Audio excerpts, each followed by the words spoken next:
Dan jika kamu menuruti aksaro, kebanyakan man fil ardi, kebanyakan orang di alam semesta ini. Apa katanya? Yudilluka an sabilillah. Niscaya mereka akan menyesatkan kamu dari jalan Allah. Kalau kalian mengikuti kebanyakan orang di alam semesta ini, mereka itu akan menyesatkan kamu dari jalan Allah. Kalau gitu ngikutin yang banyak atau yang sedikit? Yang banyak aja menyesatkan, apalagi yang sedikit.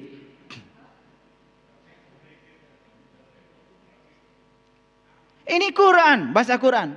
Jika kamu mengikuti kebanyakan orang di alam semesta ini, niscaya mereka akan menyesatkan kamu dari jalan Allah. Lalu ayat berikutnya, iyattabi'una illa dzan. Karena mereka tiada lain hanya mengikuti dzon, persangkaan. Wa inhum illa yakhrusun, dan mereka tidak lain hanya berdusta. Ngomong Allah enggak tahu Allah. Ngomong surga enggak tahu surga. Ngomong neraka enggak tahu neraka. Ngomong akhirat enggak tahu akhirat. Semua dikira-kira. Itu namanya ilmu kirata. Dikira-kira yang tidak nyata. Itu bahasa Qur'annya dzon. Dzon. Mohon maaf ya. Kan dari dulu kita belajar sesuatu gimana kata kebanyakan orang.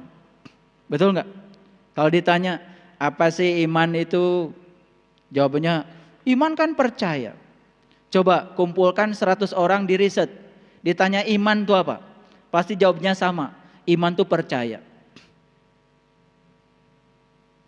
Padahal kata Nabi, al-iman tasdikun bil qalbi wa ikrarun bil lisan wal amalun bil arkan. Iman itu pembenaran oleh kalbu, baru diikrarkan dengan lisan, baru nyata menjadi tindakan. Iman dimulai dengan kalbu. Sekarang tanya lagi, apa itu kalbu? Kata Allah dalam hadis qudsi, langit dan bumi tidak akan cukup menampung zatku, tapi kalbunya orang yang beriman, itulah sebenar-benarnya rumahku. Jadi kalau iman yang sebenarnya mulai dari kalbu. Makanya karena kalbu itu baitullah, berarti kita tugas pertama ingin jadi orang yang beriman, meniti ke dalam kalbu. Baitullah itu bahasa Arab, artinya rumah Allah. Setiap rumah ada pintunya, setiap pintu ada kuncinya. Makanya ditugaskan para rasul, ditugaskan para nabi untuk menebarkan kunci, untuk membuka pintu kalbu. Kalbunya ada pada diri setiap orang. Kalau kita sudah tahu kuncinya, maka kita bisa membuka segala loker yang di dalamnya berisi rahasia tentang hidup kita. Dan ketika kita menemukan jawaban atas semua rahasia tentang hidup, tidak ada lagi musibah dalam hidup. Hidup menjadi serangkaian berkah yang luar biasa. Makanya yang datang dalam hidup selalu dua. Yang satu berkah, yang satu musibah. Ada orang dapat berkah bahagia biasa. Ada orang dapat musibah sedih, itu juga biasa. Tapi ada orang yang dapat musibah, dia ubah menjadi berkah. Itu yang luar biasa. Pilih mana? Pilih berkah, pilih musibah. Kan yang luar biasa tadi, yang dapat berkah, bahagia itu biasa. Yang dapat musibah, sedih, itu biasa. Sama biasanya. Yang luar biasa siapa? Yang luar biasa tuh yang dapat musibah diubah menjadi berkah. Pilih mana? Mau jadi orang biasa atau luar biasa? Bingung ya? Bingung nggak? Supaya nggak bingung, jawabannya gini. Yang berkah tingkatkan dengan pemahaman menjadi tambah berkah. Yang musibah ubah menjadi berkah dengan kecerdasan dan pengetahuan. Disitulah perlunya ngaji diri. Ngaji diri itu mahal. Kalau ngaji Quran, ngaji biasa gampang. Tapi ngaji diri ke dalam diri, menemukan hakikat kehidupan, itu yang mahal. Karena pelakunya kita sendiri. Mau jadi orang luar biasa? Yang berkah ubah menjadi tambah berkah. Yang musibah ubah menjadi berkah. Kapan itu terjadi? Seandainya kita sudah bisa menempatkan jiwa dalam diri kita seperti Tuhan menempatkan dirinya di semesta. Kenapa? Tuhan menempatkan dirinya di semesta, melihat setiap peristiwa dengan segala sudut pandang, karena Dia Maha Tahu. Karena Dia Maha Tahu, melihat segala sesuatu dari segala sudut pandang. Apa yang terjadi? Begitu segala sesuatu dilihat dari segala sisi, maka Tuhan yang Maha berbicara mengubah diri menjadi Tuhan yang Maha diam. Tuhan yang Maha berbicara dengan pengetahuannya yang luar biasa mengubah diri menjadi Tuhan yang Maha diam. Dalam diam beliau memahami semuanya. Biarkan semua hamba-hambaku berproses dalam ruang dan waktunya masing-masing. Tidak ada hambaku yang salah, tidak ada hambaku yang benar. Semua sedang berproses dalam ruang dan waktunya. Dan pada saatnya hamba-hambaku pasti pulang kepadaku. Tanpa justifikasi, tanpa penilaian.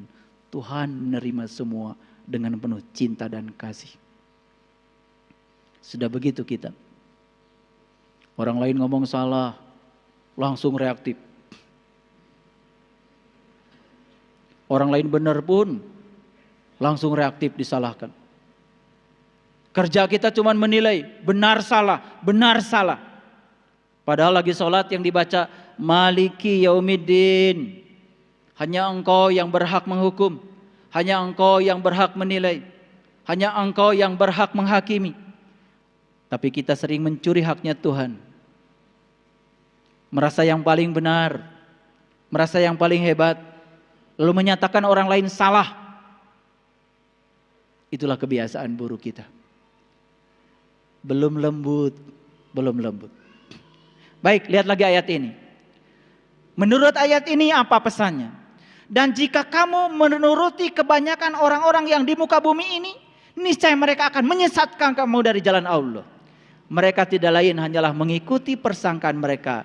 Mereka tidak lain hanya berdusta. Banyakkah yang berdusta? Banyakkah yang meyakini sesuatu hanya dengan persepsi dan persangkaan? Tidak mengalami tapi cerita. Tidak mengalami Allah tapi cerita Allah.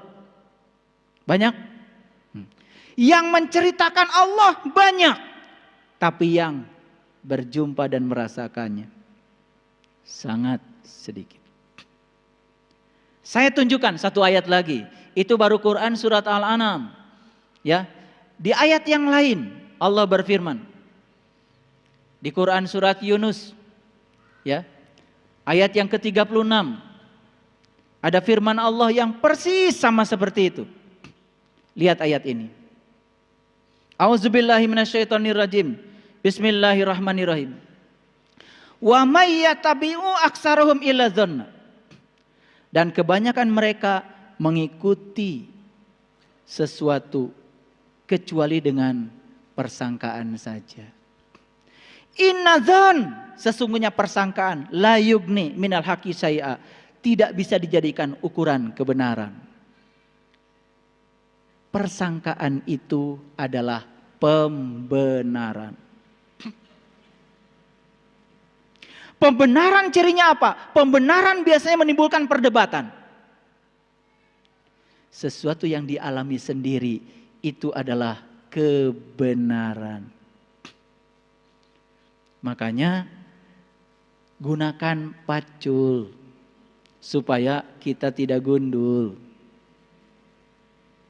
Makanya gundul, pacul. Yang gundul, kolbunya nggak ada rasa, kepalanya, pikirannya nggak ada pengetahuan, gundul. Ujungnya apa? Pasti hidupnya gembelengan. Gembelengan tuh nggak karu-karuan. Makanya gundul, pacul, gembelengan. Nyunggi, wakul, gembelengan. Wakul tuh bakul, tempat menyimpan makanan. Makanan tuh apa? Lambang dari amanah. Orang yang seperti itu, yang gundul, iman gak ada, ilmu gak ada, pikiran kosong dengan pengetahuan, kolbu kosong dengan pengalaman rasa, saat dititipi amanah, pasti gembelengan. Wakul ngelimpang, bakulnya pasti akan terbalik. Akibatnya jadi berantakan. Dunianya berantakan, akhiratnya berantakan. Hidupnya berantakan. Berasal dari mana hidup yang berantakan? Pikiran yang berantakan. Karena apa? Pikiran menampung pengetahuan. Pengetahuan yang baik akan menghasilkan persepsi yang baik. Persepsi yang baik akan menimbulkan sikap yang baik. Sikap yang baik akan menghasilkan tindakan yang baik. Tindakan yang baik pasti akan menimbulkan kebaikan. Itu sebabnya para bijak di masa lalu menyatakan, perenungan harus menghasilkan doa. Doa harus menghasilkan iman. Iman harus menghasilkan cinta. Cinta harus menghasilkan pelayanan. Pelayanan akan berujung kedamaian. Jadi kalau kita menyatakan diri sebagai orang yang beriman, tetapi tidak membuat diri kita damai, tanda belum iman. Kalau diri kita menyatakan orang beriman, tetapi orang di sekitar kita tidak merasa damai, itu tanda kita belum iman. Itu sebabnya tanda orang yang beriman yang diceritakan oleh Nabi Muhammad Rasulullah SAW, hampir tidak ada cerita iman yang diindikatori dengan ritual ibadah. Tidaklah termasuk orang yang beriman jika dia tidur nyenyak, sementara tetangganya tidak bisa tidur karena kelaparan. Iman dicirikan oleh Rasulullah dalam bahasa kepedulian, dalam bahasa pelayanan, dalam bahasa cinta kasih dan perhatian. Tidaklah termasuk orang yang beriman jika dia tidur nyenyak, tetangganya tidak bisa tidur karena kelaparan. Diekstrapolasi lebih jauh. Tidaklah termasuk orang yang beriman jika anaknya jajan berlebihan, anak tetangganya diam tidak jajan, tidak pernah ada rasa simpati pada orang lain. Tidak disebut orang yang beriman jika dia parkir di mobil, parkir di jalan, parkirin mobil di jalan, sempit jalannya, dia tidur nyenyak saja, padahal mobilnya menghalangi banyak orang. Dadit aja, klakson bunyi, tidur nyenyak, padahal itu orang terhalang perjalanannya karena apa? Dia parkir mobil di pinggir jalan. Jadi saya setuju kalau ada Pemda yang menyerukan setiap orang beli mobil syaratnya harus punya garasi. Ini menuju iman ini. Karena banyak sekali yang parkir mobil di jalan tidur nyenyak padahal menghalangi orang. Itu ekstrapolasi dari hadis tadi, tidak termasuk orang beriman. Tidak termasuk orang yang beriman jika dia lewat ada ranting tidak dia singkirkan. Kita malah bikin polisi tidur. Ini polisi tidur ini tanda keraguan-raguan iman sebetulnya. Ranting saja menghalangi tidak boleh dibiarkan. Polisi tidur, berapa kali ranting, semen tinggi lagi. Tertawa kalau lihat orang lain terjatuh karena polisi tidur. Merasa puas ketika orang lain terjatuh karena itu. Subhanallah. Ini soal peradaban. Makanya iman diwujudkan dalam bahasa peradaban. Peradaban diwujudkan dalam bahasa akhlak. Makanya puncaknya agama adalah akhlak. Tahaluk bi akhlakillah. Makanya Nabi Muhammad Rasulullah SAW diutus ke semesta ini. Awalnya bukan mau mengajarkan sholat, bukan mau mengajarkan haji, bukan mengajarkan saum. Innama bu'istu liutammima makarimal akhlak. Aku diutus ke semesta ini satu tujuan, untuk menyempurnakan akhlak. Lalu ada sholat, itu sarana untuk membangun akhlak. Kalau bagus sholatnya. Ada umroh, ada haji, ada zakat, ada saum. Ada berbagai macam ritual ibadah yang diajarkan. Itu bukan tujuan, itu sarana untuk mencapai tujuan. Jadi tujuannya adalah peradaban. Tujuannya adalah akhlak. Jadi jangan ngitung rakaat sholat. Karena kata Allah, wa ahsin kama ahsanallahu ilaika. Berbuat baiklah kamu seperti Allah telah berbuat baik kepadamu. Jadi sebuah mekanisme dikatakan berbuat baik kalau cara kita melakukannya seperti Allah melakukannya kepada kita. Allah melakukan tindakan cinta dan kasihnya kepada kita tanpa keinginan, tanpa muatan. Beda dengan kita.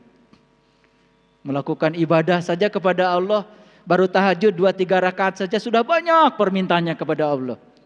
Pada kata Allah, wa ahsin kama ahsanallahu ilaika. Itu sebabnya ada 4 jenis motivasi.